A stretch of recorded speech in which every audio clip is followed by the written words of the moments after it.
South Dakota game, or is it just a matter of executing? No, Phil, we'll change some things. We'll change some things based on some of the things that happened against South Dakota.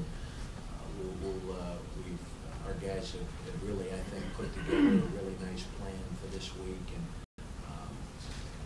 yeah, and we'll do some things that we did against South Dakota. Certainly, just want to do them better. But we certainly, studied that game and saw some things that we could have done differently, and we'll do differently on Saturday night. What are some things you're looking to exploit against Northern Illinois? Things we're looking to exploit? Yeah, you offensively. We want to be able to run the ball. I think it all starts with us, with our ability to run the ball with consistency.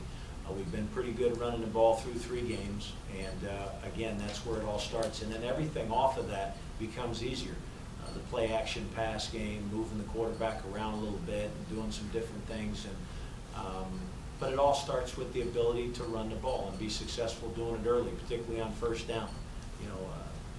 Staying with the chains, not getting behind and down in distance. I think that's absolutely critical for us offensively, for the way we're going to run our offense. How's Dwan feeling? He went into last week's game. He had a little, slightly sprained ankle. He wasn't at 100% against SC.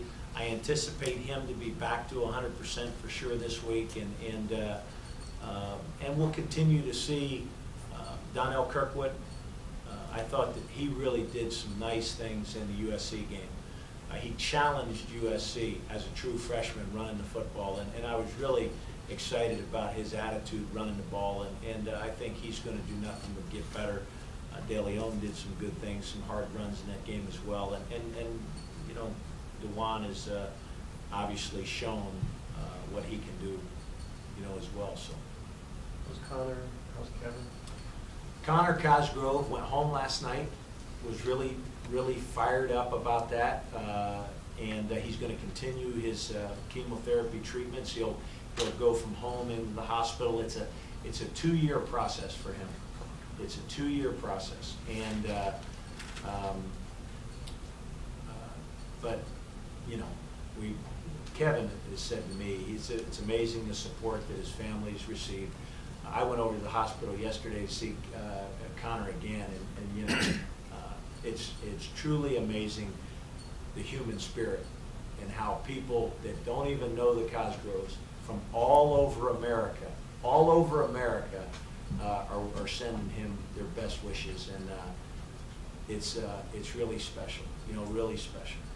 What were his symptoms? How did it just lack energy? I was with Kevin in the hotel 2 Friday nights ago, and he calls Kaz and he says, "Dad, you know what? I haven't been feeling real good." And he said, for whatever reason, I've been sweating at night, and that kind of threw an alarm up. And I talked to Ed Lockery. I said, we got to get Connor to see you, and you probably need, we need to get some blood work done. And so they did the blood, and it was only a couple of weeks, maybe, or 10 days or so that he was feeling bad, and they did the blood work, and most normal people have 12,000 or more white blood cells in their body. When they checked his initially, he had 800, and so obviously then they went and they did the test, the bone marrow test, and and then the process began. They immediately began a very, very aggressive form of chemo with him, and I can't even tell you how proud I am for Kevin and this kid. This kid is an absolute stud.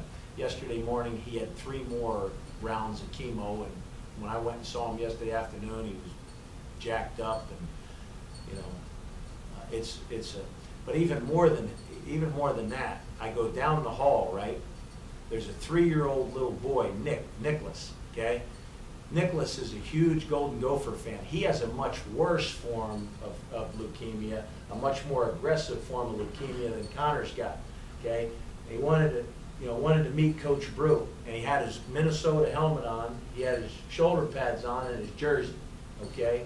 The kid's 3 years old, 3 years old, going through the same things, and so,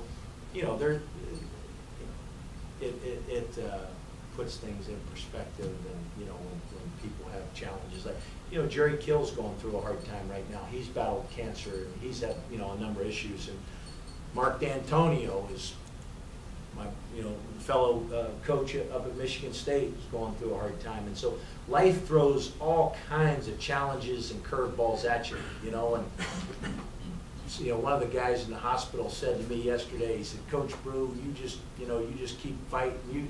I said, "Shoot, what I'm doing as compared to what they're doing on a cancer ward in the hospital?"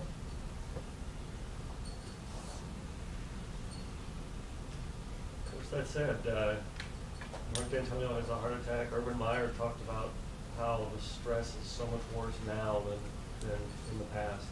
Do you feel, is this a high-risk job that you're in? You know, the profession is hard on you. I think that you've got to be able to exercise, you've got to be able to have an outlet, you've got to be able, you know, I exercise daily. I watch what I eat, you know, and I try to, I see a doctor once a year. Once a year I get a full physical, you know, and I just think that you got to, you know, this profession can eat you up a little bit if you let it, you know, and so I think the big thing is just taking care of yourself, you know, and getting a full physical every year. So many guys don't want to go to the doctor and get themselves checked, you know, and get a physical, and that's what we need to do.